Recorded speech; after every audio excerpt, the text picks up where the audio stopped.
Sir sir sir ஆனந்தியை பாத்தீங்களா sir? அவ கண்ணு முடிச்சிட்டான்னு யாழ் நீ சொன்னா?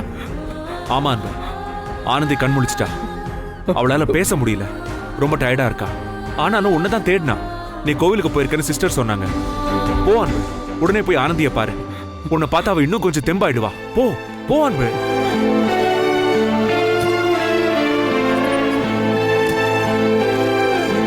ஆனந்தி ஆனந்தி ஆனந்தி, உனக்கு ஒண்ணும் இல்ல ஆனந்தி. நீ கண்ணு முடிச்சிட்டு இல்ல, நான் இனிமே உன்னை பாத்துக்கிறேன் ஆனந்தி.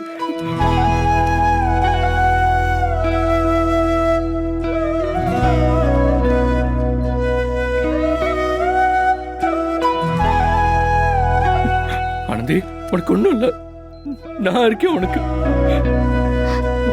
அழாதீங்க. ஏன்டி இப்படி செஞ்ச? செத்துட்டேன்டி. நாங்க வந்து பார்த்தப்போ எப்படி இருந்தது தெரியுமா? ரொம்ப பயந்துட்டேன் ஆனந்தி. அதே சாமி கிட்ட போய் சண்டை போட்டு கூட்டிட்டு வந்துட்டீங்களே. ஒண்ணு மட்டும் இல்ல, நம்ம குழந்தைய கூட்டிட்டு வந்துட்டேன். குழந்தைக்கு ஹார்ட் பீட் இல்ல, ரெண்டுல ஒரு உயிரை தான் காப்பாற்ற முடியும்னு சொல்லிட்டாங்க தெரியுமா உனக்கு? குழந்தை என்ன இருந்தாலும் எப்படி இருந்தாலும் உன் கழுத்துல தாலி கட்டினதுக்கு அப்புறம் அது நம்ம குழந்தை தானே. அதை எப்படி என்னால விட முடியும்? நீங்க ரெண்டு பேருமே எனக்கு வேணும்.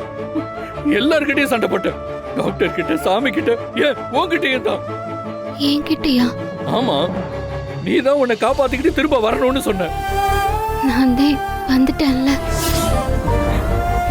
என்னதான் நடந்துச்சு ஆனந்தி? நான் உனக்கு எத்தனை தடவை கால் பண்ண தெரியுமா? அது நீங்க தானா? போன் அடிச்சுக்கிட்டே இருந்துச்சு, ஆனா என்னால எடுக்க முடியல. யார் செஞ்சது இல்ல? அந்த துளசி தானே? உண்மையை சொல்லு. உள்ளேயும் கிள்ளி விட்டு தொட்டிலையும் ஆட்டுற மாதிரி உன்னை இப்படி ஆக்கிட்டு ஹாஸ்பிட்டல்ல வர உன்னை கொண்டு வந்து அட்மிட் பண்ணிருக்காங்க.